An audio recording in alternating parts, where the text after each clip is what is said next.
Well, you heard for a few months that I had Dashing Dan's Olympic Adventures. My name's Dan Lonigan, by the way, and it was great to catch up with past and present Olympians before, during, and after the Olympics, and also some of the great broadcasters of all time about their experiences to do with the Olympic Games. Now, I've decided to branch out and just call my podcast Dashing Dan's Sporting Adventures and speak to broadcasters who've had a long career as sports broadcasters.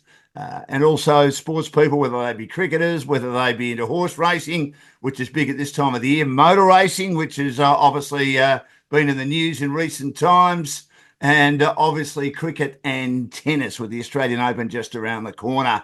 I thought I'd kick off this particular podcast with one of the great broadcasters in Australia at the moment, and I think when he retires, he'll go down as one of the all-time greats with his ability to turn his hand at absolutely everything. And it started with horse racing. And when I was growing up, you tended to be a specialised horse racing caller, and that was all you did. This young man, well, he does everything, whether it be football, whether it be Olympic Games. He can turn his hand to anything and do it brilliantly after starting as a race caller. It's a great pleasure to welcome a man I know well. I'd like to consider him a friend. It's up to him whether he considers me a friend. Matt Hill, welcome to Dashing Dan's Sporting Adventures. Great to have you with us. Good on you, Dan. Lovely introduction. And yes, of course, a great friend of mine. Known Dan for, well, it's almost getting to the stage where it's far too long, Dan. Far too long? Well, it is far too long. I mean, I think 2012 was where we got to know each other well. And did I go up to you or no? You certainly wouldn't have gone up to me because you have more confidence than me, but I've gone up to you and said, now, Matty, you're at 2GB in the studio next to us, the Olympic Games. And I said, well, what do you know about judo? Because I think I did 16 sports at those games. I don't know how well I went with the judo, but I was the main on-air person in the studio. So you just had to call anything that came up involving an Australian. And to call judo was a very complicated sport. And I think we went through it, didn't we? Very quietly and very patiently just to get ourselves over the line in a sport that we probably won't, I certainly won't call again. I know that.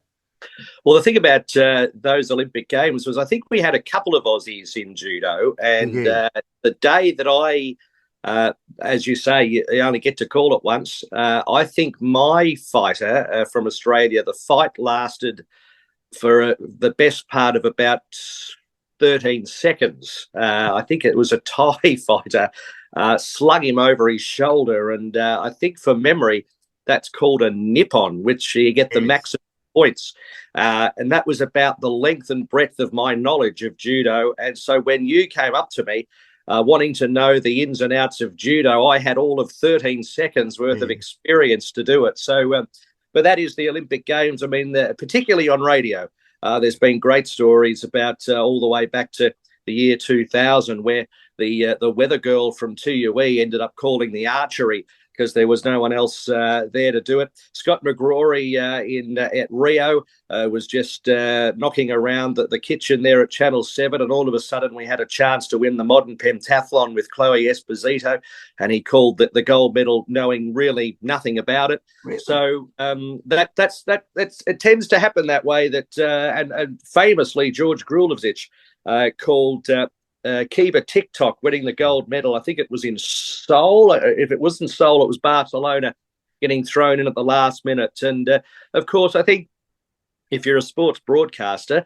and you call fast-moving sport and you know how to dig the narrative out of an event, as long as you are painting the picture and giving the listener or the viewer some idea of what they should be caring about, you can throw yourself onto anything as long as you get the jargon right.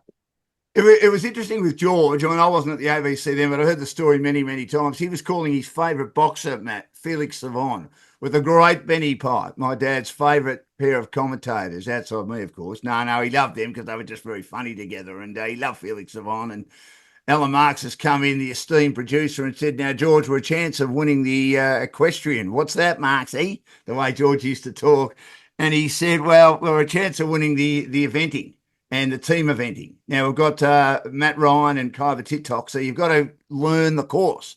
So George is learning the course as he's calling a left and a right and all that sort of thing in the boxing. And he's gone out and done an absolutely sensational job. And the other one I remember was Simon Fairweather in the archery, as you mentioned, the CUE weather girl.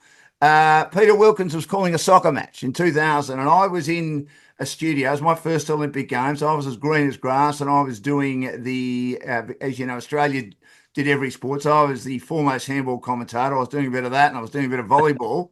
And Peter Longman, the producer's guy to Wilco, will go, we're about to win the archery. What's that? With Simon Fairweather. Who's he? We're about to win the gold medal. You need to do some work on that. I don't know anything with a few expletives about that, Longo.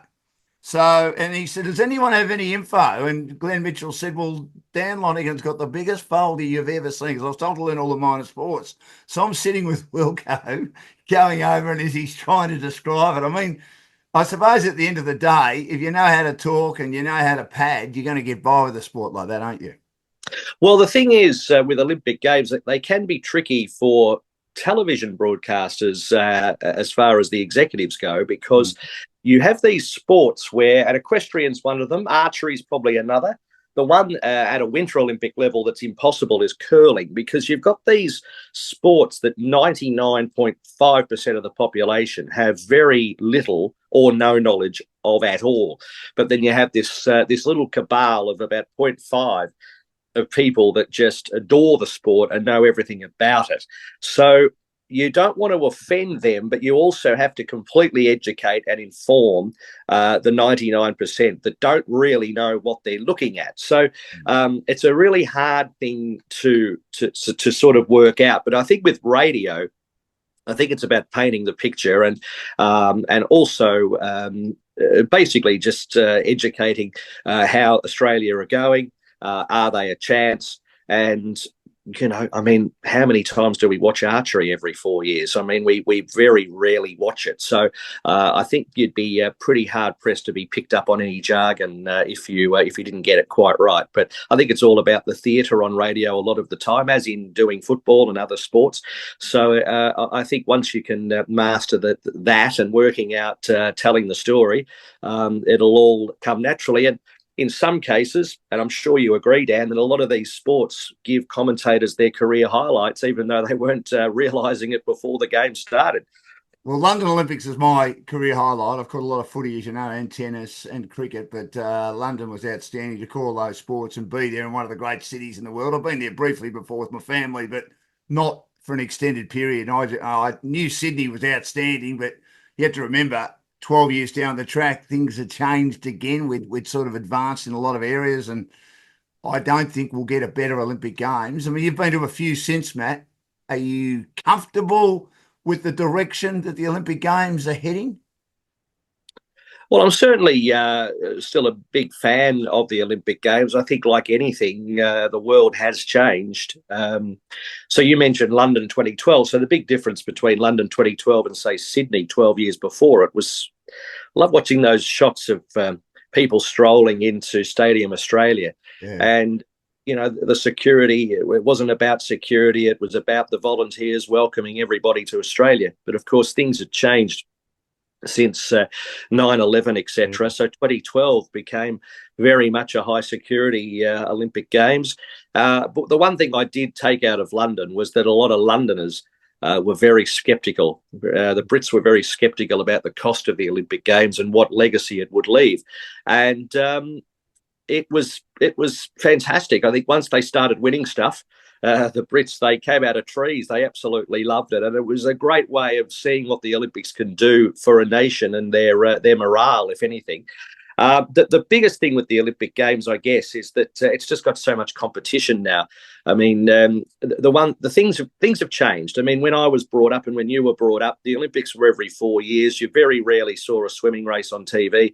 You very rarely saw a game of badminton, etc. But if you really want to go and watch the World Badminton Championships now, you can knock yourself out on YouTube or online. The mystique of the Olympics is probably not there anymore because all of these sports are quite accessible week in, week out. I think the Olympics has become highly commercial, which it was never meant to be in its initial time. It was meant to be about the noble deed of chasing a gold medal. Now it's very much a commercial entity, and we see that with these modern sports getting brought in for the kiddies so they can get invested in the Olympic Games. So I think it's just evolving the way the world has evolved. And it's still the gift that keeps on giving. It's still a spectacular event. But it's just got so much competition now, and there's so many versions of it now. You've got, obviously the Olympics every 2 years, summer and winter, but then you've got Paralympics, Youth Olympics, Southeast Asian Games, Asian Games, European Games, Commonwealth Games. There's just so much of it now, which wasn't around 40, 50 years ago when the Olympics was just starting to build up into their zenith. But the big question now with Olympic Games is the cost of hosting them and the cost of broadcasting them is the two big questions, particularly for cities to host them. Do we move on to some sort of system where a country hosts them, like the World Cup, sustain them? Does the Olympic Games move to one city and stay there? I mean, I wouldn't be completely adverse to it moving back to Athens and staying there and becoming the Olympic city. I mean, that's been brought forward. So yeah, that's interesting. But I think they're still relevant. But it's interesting that there is that talk that the Olympics are losing a little bit of their gloss. I will ask this question. I was not going to, but I will. Breakdancing. Did that take away the gloss a bit from what was a very good Games for Australia? Look, I think that we know that Ray Gunn was looking for publicity. She got publicity in spades, and she'll go on and I reckon have a pretty good career as a celebrity on those reality TV shows. There's no doubt about that. But did it take away the gloss from a very good Games for Australia in Paris? Well, I think people who love sport would still appreciate all of the great accomplishments. I mean, Nina Kennedy becoming the first woman to win a field gold at an Olympic Games was absolutely massive and virtually got no attention compared to Ray Gunn. And the run of Jess Hull, having to chase probably the greatest 1,500-metre runner of all time. In fact, it's arguable that she is. So we had all these great achievements, and of course in the pool as well. It was completely taken away by this farce of Ray Gunn. I wouldn't blame the sport of breakdancing. What I would blame is social media, to be honest. I think social media has just become so powerful that it's everyone just jumped on board, and it did take away, I think, some of the attention away from the achievements. And that's the sad reality of the world we live in, Dan. I don't think it's the Olympics' fault. It's not breakdancing's fault. It's just the fault of things like Instagram and TikTok, and seemingly people in the modern world have no attention span. They can only view things in a 10-second grab, and Ray Gunn got all of the attention, which is sad, but in some sort of way, it's probably going to be the best thing that ever happened to her. Correct. Are you a social media fan, Matt? No, I'm not on it. No, I've never been on it at all. Not on it at all. Because to be honest, I don't really have much interest in what most people's opinions are, but also the fact that my predecessor, Greg Miles, got absolutely cruelled on social media in a racing sense, and I vowed that I'd never go on it. And it's amazing how many people say to me, you should be on social media. I have no real interest in it. The one, when I hear about social media, there was a great line from Stephen Fry, who's one of the great minds of the world, obviously a great actor and great personality. And he once described social media as you might read something that's really, really positive, and 99% of it's positive, and then 1% is negative and it really affects you. It's a little bit like a little bit of a piece of poo in a corner of a swimming pool.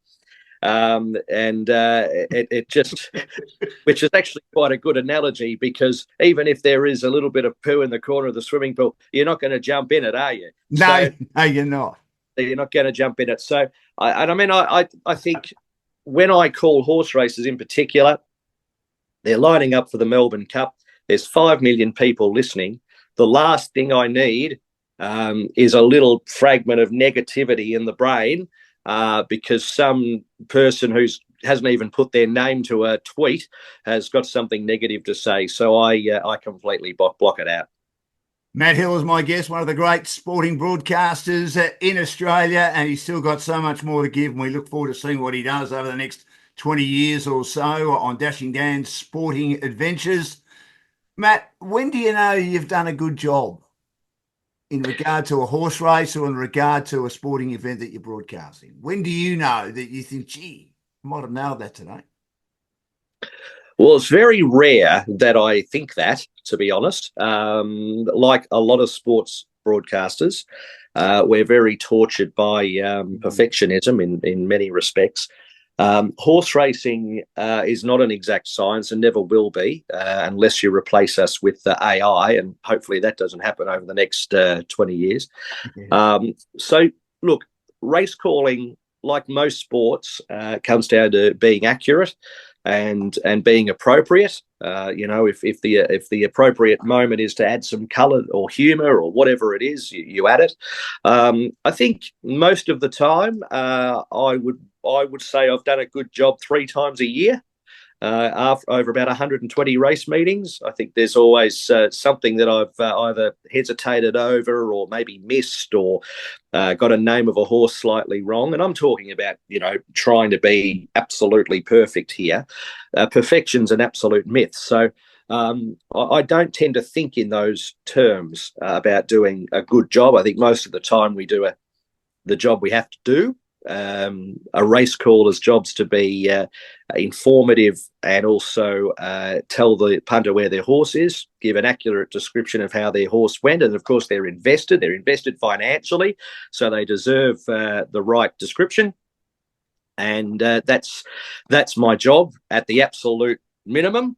So I think there's always a footy game or a race meeting or whatever it is, or a rowing race that I think I could have added something in or improved on. And I think that's healthy. Do you go and rush for the replay straight away and you think, I'm not sure I nailed that, or do you need a bit of time? No, I don't tend to rush to the replay, mainly because you're in the flow of the day. Yeah. I'll have a look at the replays for a lot of reasons after the races, not just for that reason, but also just try and find a few things that I've missed, like good runs from horses, etc. And of course, we're doing a lot of that at the moment with all these lead-up races to the Cox Plate and the Melbourne Cup, etc. So there's a lot of replay watching, and I think horse racing is watched in replay probably more than any other sport because the replays are such a key factor to finding winners in the future. So when they talk about having 10 million people, etc., watching the Melbourne Cup, you could probably times that by 10 of the amount of times the race is watched again and again and again because of the form. And it might even be a race at Sandown on a Wednesday, a maiden race at Sandown that people are watching over and over again for a form reference. So that's why a race caller's job's changed so much. 50, 60 years ago, when Bert Bryant was going around and Bill Collins, they were calling on radio and it was all about entertainment and getting ratings. Now we are, it's almost got to that stage where about precision and trying to get it spot on every time. And of course, you're not going to, but the attempt is to try and get it right every time. There are some that are still just race callers. When I say just, it's a pretty hard job, who specialise as race callers, but a lot don't now. Do you think we've gone past the day, Matt, where you'll just be a race caller if you want to make a career as a sports broadcaster? Race calling will just be one of the many sports you do? Possibly. I mean, there's a lot of race callers who have stuck to being race callers because that's their thing. And they may have had an interest in other sports along the way and they've had a crack at it. I was particularly driven by looking at people like Bruce McAvaney, Ray Warren, Peter Donegan, David Morrow, Ray Hadley, and I'm sure I'm going to forget a few along the journey that have been race callers and top flight race callers at a metropolitan level and then have gone on to do other things. You can even extend that out further to callers like Greg Clark, the Fox Rugby Union caller, who was a race caller in Queensland. Racing has been a big part of their lives and they've gone on to be our big sports broadcasters. The art of being a race caller transfers quite well if you are interested in things like athletics and swimming and rowing. And obviously Ray Warren became the best rugby league caller probably in the world, probably what the world's ever seen.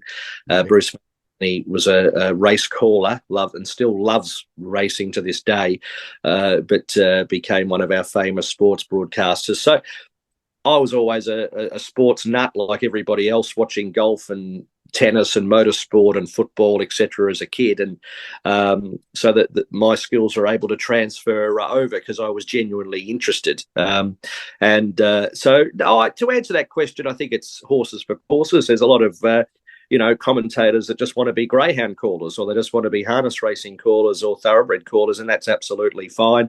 It's still a very niche type of broadcasting. It's the rawest form of sports broadcasting there is, because there's nowhere to hide. You're on your own. You're on an island on your own. You are. And no one to tap in. If you don't know who's 4 lengths in front, you can't tap in anyone. It's up to you. So it is. It's the rawest form of sports broadcasting. It's the hardest form of sports broadcasting. And will people continue to expand? I think so. I think a lot of the youngsters coming through now see racing as a sport they can add to their repertoire, and that'd be a good thing. So, by becoming proficient as a horse racing caller, how much has that helped you become so good at your other sports like footy, like athletics, and like rowing, where you've been a star at the last couple of Olympic Games in particular? Well, I think it's a good question, because I still think you need time at the crease at all those different sports, and a good expert helps you. So in an Olympic sense, you've just got to know, you've got to stay in your lane. I find sports broadcasting is about philosophy, about what you're trying to achieve. So in a sense, like rowing, I had James Tompkins with me, who I believe is a previous member of your podcast. He is one of the all-time greats. Great fellow. Terrific fellow, and great sportsman, and loves the sport of rowing. And so it's always good to have an overexcited sports commentator with you who loves their sport, and he just adores the rowing and everything in it. So to have him with me was fantastic. And my role was to bunt it along, just inform the viewer of who's leading who and what it means and what could possibly happen. And then it was up to James to fill the gaps with all of the technical talk and things that we can't see. And he would pick things out, and they might be small little things about equipment, or the way that someone was rowing that you or I or a viewer just wouldn't be able to pick up because we don't watch enough of it. So it's all about the philosophy of what you do. I take the same theory into football. I'm sitting there with Dermot Brereton on Fox Footy. He's won 5 premierships. Last time I laced a boot was when I ran out in the Little League when I was about 7. So what am I going to add, bar for who's got the football and where is it, and a bit of the storyline. So it's all about the philosophy, and I think that's where race calling has certainly helped me. The best bit of advice I was ever given was from a race caller by the name of Alan Thomas, who called in Queensland. Yes. And his advice was, well, if you call for the punter, you're employed by the punter. You'll have jobs along the way where you're employed, you're actually paid by someone, but your actual employer is the listener, the viewer, the punter. And if they don't like you, nobody will. So I've always tried to go with that philosophy. Matt Hill is my guest, one of the great sports broadcasters, Dashing Dan's Sporting Adventures. He's got a very busy month ahead, of course, with the Melbourne Racing Carnival. As we speak, we've got the Cox Plate coming up, and then, of course, the big one, the Melbourne Cups, not too far away. How did it all start for you, Matt? I mean, where was your first sports broadcasting event? How did it happen? And what did you think? I know there's a lot of questions here after you did your first one. Well, I remember walking into Flemington Racecourse when I was about 11, and my mum had the race book, and I snatched the race book out of her hand, and I was addicted from that point on. Really? And the thing is I'm the last, I think, in the race calling brigade, that last bastion of caller that was brought up predominantly listening to sport on radio. Yeah. Because I loved the just the rawness of it and the emotion of it and the sound of it. You'd hear the caller and the crowd in the background. And I'd go to Flemington Racecourse and hear Greg Miles's voice, and that was the spark to really go, oh, geez, I'd like to do this job. And now the youngsters coming through are obviously watching TV all of the time. So I think I was lucky in that I was able to pick up on that brilliant thing of just listening to sport. And the first thing I ever did was I used to go to the races and practice in a little tape recorder. And in fact, a guy came up to me not long ago and said, you don't know me. He said, but I watched you practice in the grandstand 30 years ago. And he said, I genuinely thought you were insane. Just literally sitting in the grandstand talking to yourself. Little did he know I had my little binoculars and a tape recorder, and that was my first attempt at trying to call a race. So the first thing I ever did, I called, they used to have these, they still have them actually, greyhound meetings called coursing meetings, where they have two dogs chasing a rabbit, a fake rabbit, I must say, up a home. It's a very good way of educating greyhounds, and it's from a sport they have in Ireland, where they pivot around and chase a rabbit and get points for it. And we have a sort of a different version of it here. But they would have about 100 races a day and have two greyhounds in every race. So I started calling those, and I did my first meeting at Werribee, and I got to the stage where nothing came out. The first few races, I was that nervous, and it was very weird having my voice bellowing across the race course.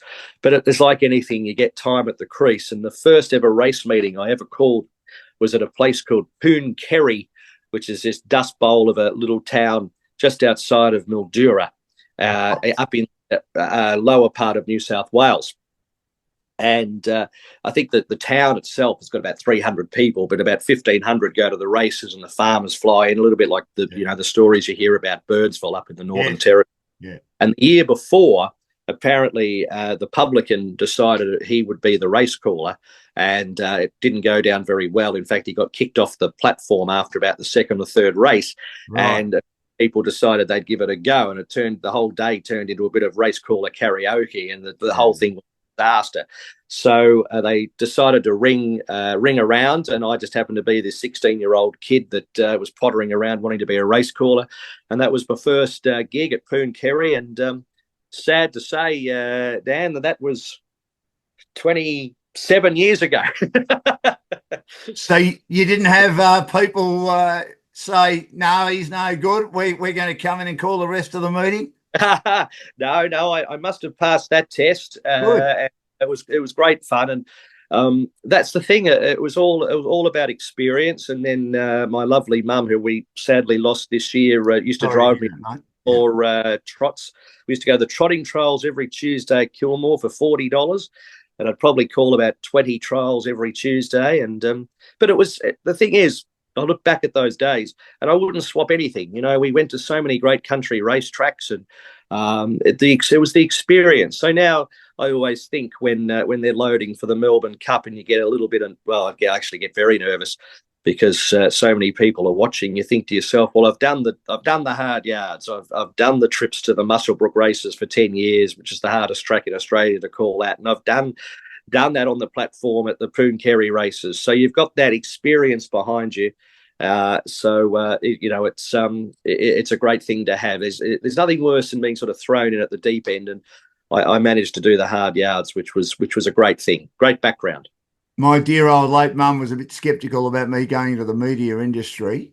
She always was a bit, I suppose, pessimistic. Her attitude was, I don't think you'll make it, but if you make it, it'll be, and just think you won't make it, and it'll be a great surprise if you do. Dad was very good in giving me as much support as possible. You've touched on your mum, and again, I'm sorry to hear about your mum because I know you're very close to her. What did she mean to you in regard to you pursuing a career as a broadcaster, particularly a sports broadcaster, horse racing broadcaster, and was she all for it right from the word go, Matt?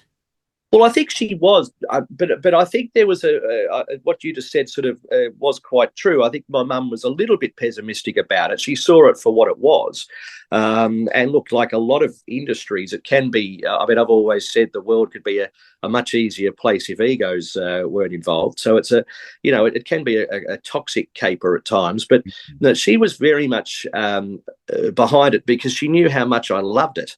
She knew how much I wanted. In fact, where I'm sitting now, was my old bedroom as a kid. I'm actually in the family home, my office now. Yeah. And just around the corner here is the hallway. And what I used to do is I'd set the racetrack up in the lounge room with like pencils end to end. Remember those little brackets you would buy for 48? Was it 48 records? The smaller records, and you'd stack them up. They were my barrier stalls. They were my barrier stalls because they had little slits in it. And then I have these wooden blocks with paper attached to it. They were my steeplechasers. And the ruler, there was these rulers that I'd put on the ground that had numbers on it. That was my semaphore board. So that made up the racetrack around the lounge room. And the hallway here was the straight six at Flemington, because it was so just down the end of near where the toilet is, that was the start of the 1,200-metre races, and my horses would go left down the flat side rail and up the grandstand side. So it was my imagination. I was obsessed. The 1,400-metre start was under the telephone in the kitchen, drove Mum insane. But of course, she just knew that I loved it, and would sit in the bedroom and listen to the races and watch the races. And then my grandparents loved the races as well. So it was the family unit were virtually behind it, you know. So they absolutely loved it as well. And sadly, Mum, we lost. She'll be critiquing this year, I'm sure. I always used to imagine calling the Melbourne Cup to her driving over the Westgate Freeway just in her car. If I imagined the 20 million or whatever the number is that watched and listened to the Melbourne Cup, I probably wouldn't be able to do it. But I'd always imagine just calling to her, and that'll never change. This is the first one without her. I mean, I know you said you'll be hoping to call to her to obviously calm your nerves, because your nerves are always there. How are you going to feel about that, Matt? Because she was such a big part of your life and a big part of your career. I've always, I mean, it's still, I mean, we lost Mum about 7 weeks ago, but the thing is, she's always going to be there. She's always going to be there, and I still feel she's with me. So, it's going to be different, and I won't be able to get her critique up at the end of the day, because she liked a good critique. But no, she's always going to be with me. And I genuinely love Cup Week. I think Cup Week was probably the reason why I wanted to be a race caller, to be honest. It was just such a spectacle watching it on TV as a young kid. And you've got those brilliant days, Derby Day, Cup Day, Oaks Day, Final Day. In fact, the day I'm talking to you now, I've literally just set out all of my suits and the colours and ready to go for the 4 days. It's just a great thing to be a part of. And it's history in the making. We're a young country, and we've got a horse race for a tradition where we have a public holiday for. It's pretty special. We've got nothing to be worried about by Peter V'landys in Sydney? No, not at all. In fact, I think a lot of it in my making it's a little bit of that Melbourne v Sydney jealousy that has existed for 200 years and will continue to exist. The way I looked at the Everest is a great race, and we had 50,000 people there at Randwick last Saturday who are young and enthusiastic. Now, how many of them follow racing full time? I'm not sure. I can't answer that question.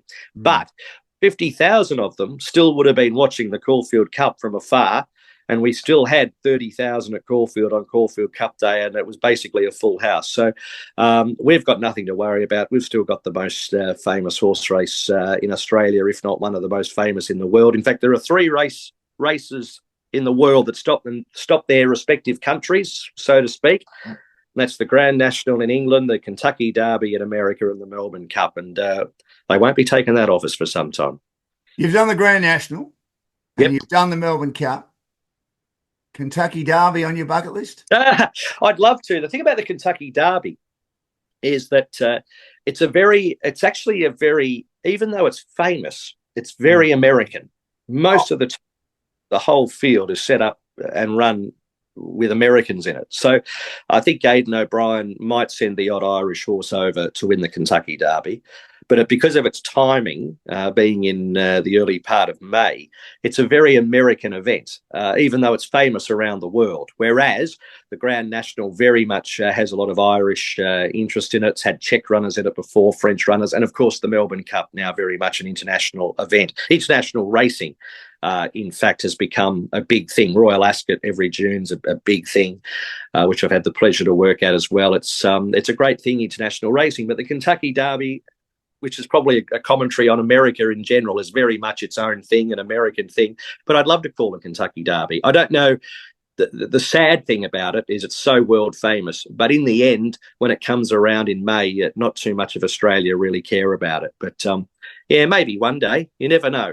You never know. But the bucket list is long. There's a lot of things, you'd love to do, small and big.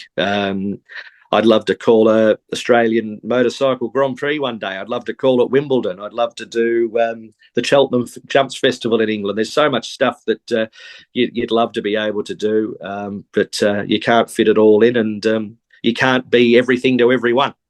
Matt Hill is my guest, one of the great sporting broadcasters. Great to have him with us from Dashing Dan's Sporting Adventures after doing the Olympic adventures during the Olympic Games with all the big sports coming up over summer. We've sort of changed our direction. We look forward to speaking to a number of great sporting stars and sports broadcasters over the next few months or so, and you'll get all the interviews, all the podcasts and the interviews on various social media platforms, including Spotify. Now, Matt, you did the athletics for Channel 9 Radio. You did the rowing for Channel 9 television at the recent Olympic Games. The men's 100 metres, how big was that compared to a Melbourne Cup? Well, it was different to a Melbourne Cup, I must say. I was still pretty nervous for it because you only get 9.5 seconds. So there's not a lot of time to correct things. No.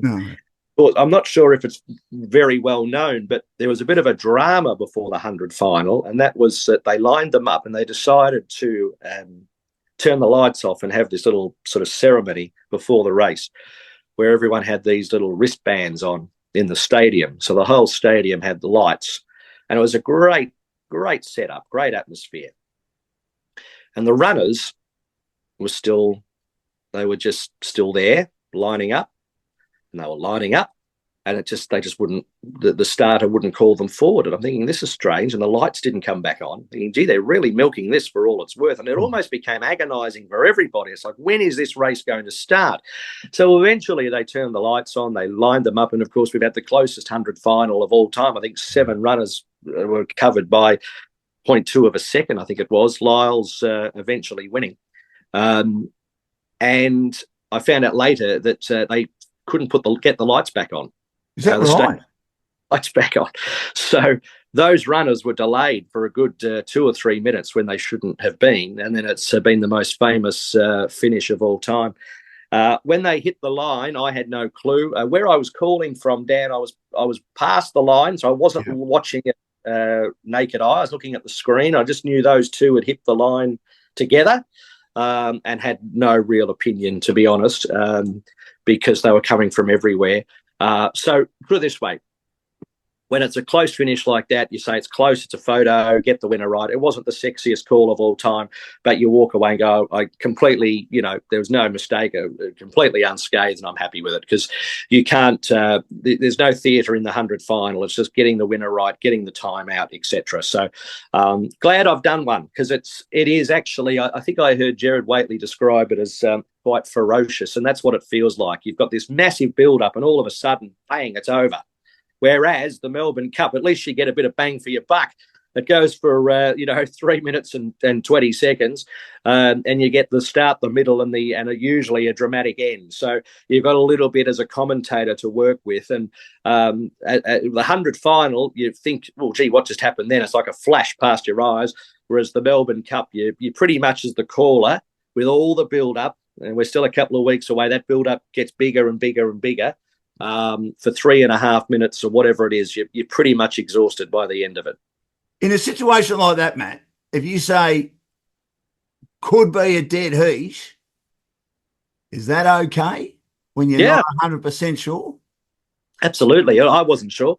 It was, I had splinters sitting on the fence, and rightly so. It was tight, and it was tight. I mean, it was so tight.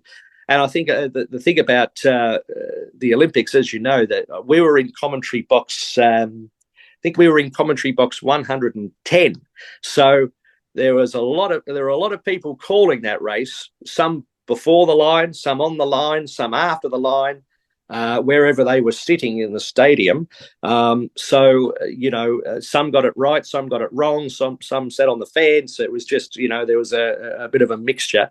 But what I do love about the athletics is you go from a race like that to the 1,500 or the 5,000 or the 10,000, which is a long narrative story that goes for 30. Some of the races go for 30 minutes. And I love that. I love that variety in the athletics events because it really does test you as a broadcaster, and it makes you think about what you're trying to achieve with each call. Because in the 100 metres, if you get through the field, you're going well, and you're probably not likely to, are you? You're looking at the stars. Blah, blah, blah, away well, blah, blah, missed it by a little bit, etc. Yeah, I mean, it's all about economy of words, isn't it? So I suppose that's where race calling has helped me in many respects. But you're just looking at it's that quick fire, recognising something and saying it. And again, in hindsight, you'd probably want it over again. It's probably one of those races that you'll never absolutely nail because there's probably something a bit more pertinent going on when you're talking. But the thing is, the words can't come quick enough. That's the thing. Things change so quickly in the 100 that your words will never go quickly enough. It's just one of those sporting events, unique sporting events. And what is lovely about it, though, is it really is. It's got to be one of the great sporting events because everyone has got out at some stage and ran. Everyone's got out of their house, put their shoes on and run. So we are. It's not like everyone's picked up a tennis racket in their life or kicked a football or whatever, whereas every person has tried to walk or run in their life. This is the fastest person on earth. So it's a pretty special event.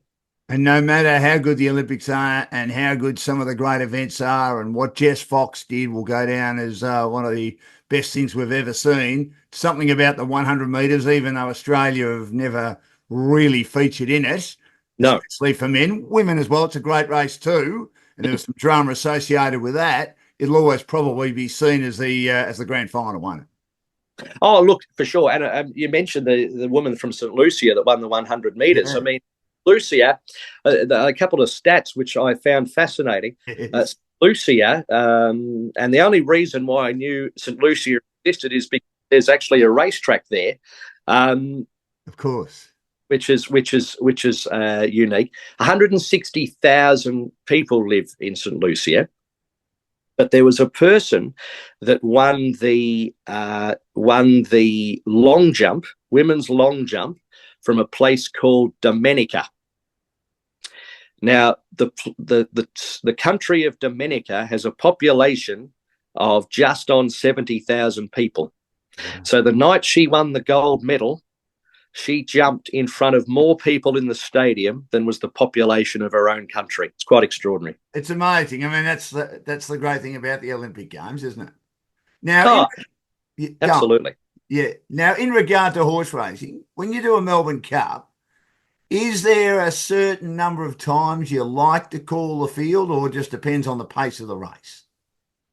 Well, I think you want to get through them 3 or 4 times, and the pace of the race, even if it's fast or slow, doesn't really hamper the race call because it's a second or two either way. Yeah. But you do want to get through every horse, absolutely, because everyone, even though there are horses in the Melbourne Cup that probably can't win it, there is someone that's got those horses in a sweep or they've backed them, etc. So absolutely, you want to get through every horse. You probably want to get through them in a 2-mile race. You probably want to get through them 4 times.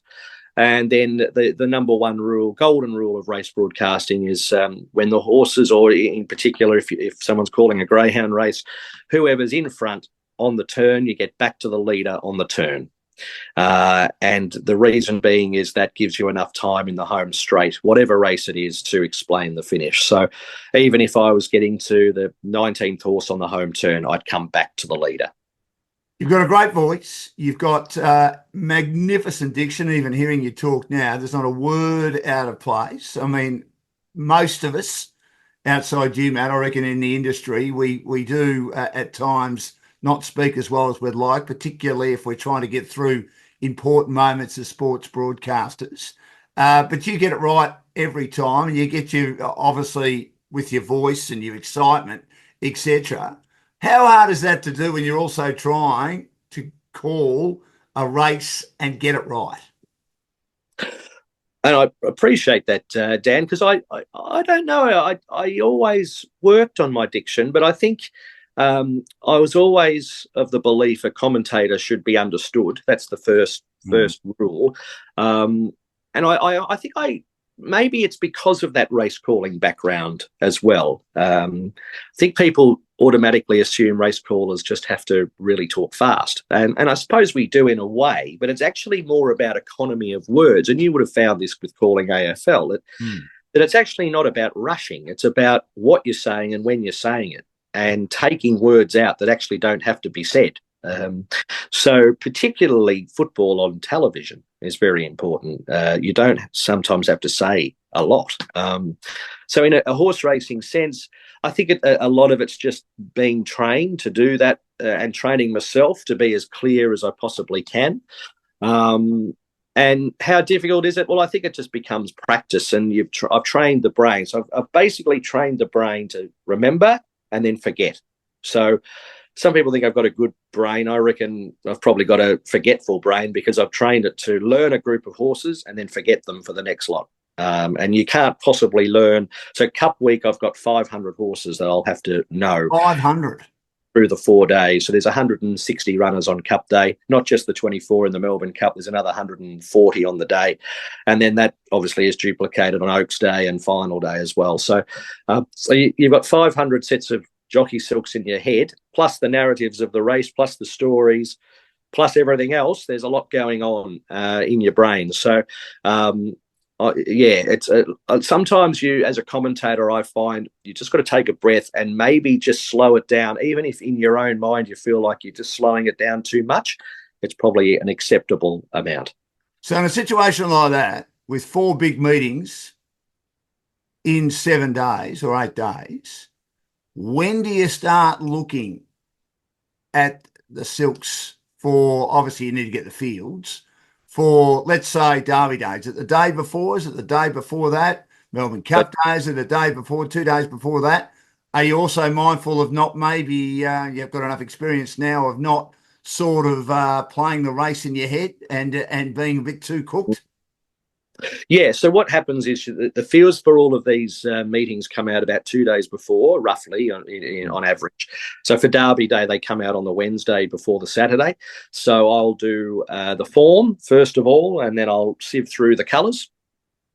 And the thing about the sieving through them is I half learn them. I don't fully cement them in my brain. I'm just having a bit of a whiz through them. And then when you get to the race day, you cement them in your brain when the jockeys mount up. So I could easily learn the colours off a bit of paper, but I still have to see them on race day. It's a little bit like, Dan, when you're calling football, you know who they are, but it's nice to see them on the field beforehand.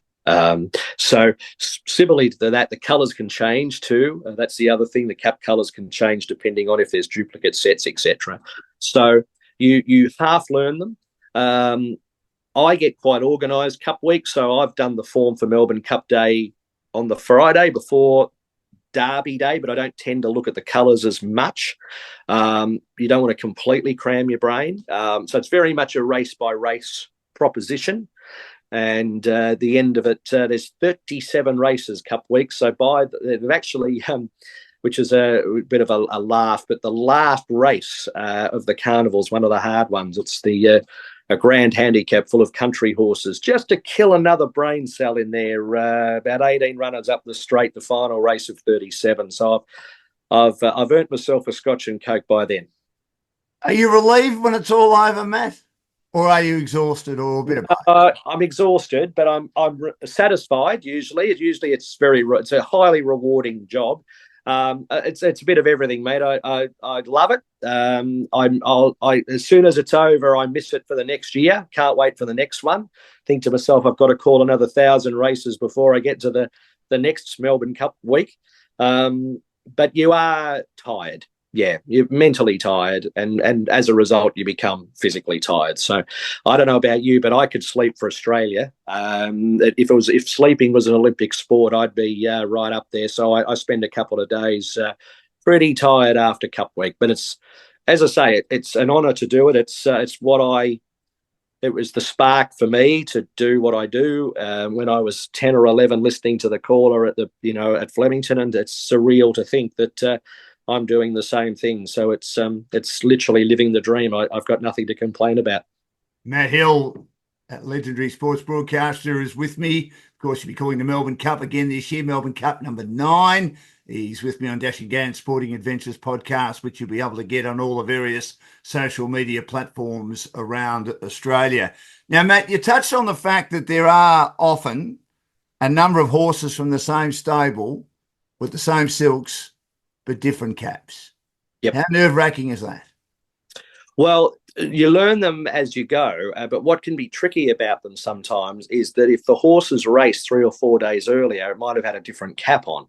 So in some respects, it's cemented in your brain, and then you've got to change that 3 or 4 days later. So you do concentrate more on those horses in a big field. So the Melbourne Cup, with 24 runners, Aussie Kia could have multiple runners this year, which is like a grey and yellow sort of set of silks that could be multiple, probably 3 or 4 of them. So we're very much worried about the cap colours then. I must say the thing about the Melbourne Cup, if that race was run in May with a crowd of 300 people and was worth $100,000, which is the minimum prize money, it wouldn't be so much the field size that's the issue. I think with the Melbourne Cup, it's just because it's watched by so many and listened to by so many that's how nerve-wracking it is. And I think what happens is the duplicate colours can throw you a curveball because you are double thinking every time you get to that horse. And for a race caller, it feels like a long time. It wouldn't feel like a long time to the listener, but the brain has to work a bit harder to calculate which horse it is. So Greg Miles, my predecessor and idol, always said, you've got to see, recognise and say. But of course, the thing is, as I say that, see, recognise and say, I probably would have called 2 horses by then. So the brain works very quickly in a race like the Melbourne Cup. And if all you need to do is see a spot of a colour and it's bang, you've got to know what that colour is. And that's why the caps are so important. You might get a set of horses down the back straight and they're a long way away from you. You're looking through binoculars and you just have to see a speck and then know who it is. And so the brain does work pretty fast. And I mean, obviously you're thinking on your feet. You've learned to think on your feet. How important is that skill? Yeah, well, of course, I remember learning that at school. I remember, I think I had a school assignment once to talk about a light bulb for 30 minutes, and that's basically the skill of it, isn't it? It is about thinking on your feet, but what I do love about it is, and it's probably attracted it to me all along. It doesn't matter what sport it is. It could be a horse winning by 2 lengths, or a footballer kicking from 50 out, or a hurdler at the Olympics jumping a barrier. Is putting the appropriate word to that moment, and in some cases, no words. I mean, I love the anecdote about the BBC television commentary team at Wimbledon when Andy Murray won Wimbledon, and they didn't say anything for the last 3 points, and they let the crowd do the talking, and Andy Murray's jumping into the crowd and kissing his wife, etc. Commentators didn't say anything, and they were congratulated the next day from the head of the BBC, saying that was the best commentary they'd ever done. They didn't even say a word. So sometimes silence can be the best thing as well. Yeah, we've had pausation, certainly when I was at the ABC, drummed into us because of the legendary and some would say incomparable, certainly in his Dale McGilvray, in regard to being a great cricket commentator. Richie Benno's always said less is more as well. I wanted to ask you about characteristics, and you mentioned, or you touched on it before, about footballers. I mean, obviously it's to learn the numbers, but you always, and now I do a lot of local footy, so you've got to have a look at the patches on their knees or the bandages on their knees and the colour of their boots. That helps you, of course, and the gait that they might have. If you've got jockeys that have got the same colour silks because they're in the same stable and very similar coloured hats, are you able to learn, watching these jockeys over the years, how they sit on the horse or in the saddle? Does that help at all, Matt, or not really? Not really during the race, but what maybe at the end of a race. Look, we've got a sheet in front of us with the names of the jockeys as well, so we can always refer to that. But I can tell probably, because I call these guys all the time now, you know, the 200 or 300 metres out, if someone's a long way in front, I can usually tell by their riding style or just their body shape, really, who they are. I can, you know, pick Jamie Carr or Craig Williams or James McDonald, etc.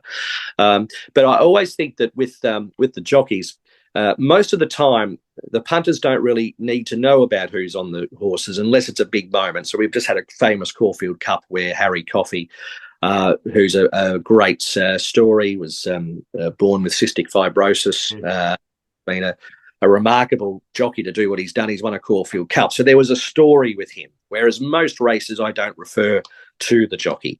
As far as, you know, as you talk about the footballers with their man buns and boots and tattoos and things like that, as far as racing goes, some of them wear blinkers. So horses with blinkers can be a real help. Their colour of the horse can help. So sometimes the colours can be really not that important because you can see a grey horse amongst 20 brown ones. They're pretty easy to pick out. So there are little characteristics that you look for, but predominantly it's absolutely the silks of the jockeys, and we never look at the numbers ever. They're just there for decoration. It's all colours, and then the caps can be very important. That's the end of part one of our podcast with legendary sports broadcaster Matt Hill. Still plenty to talk to Matt about. He's a magnificent individual, magnificent broadcaster. So many great stories still to tell. And he'll join us again next week on Dash and Dan's Sporting Events.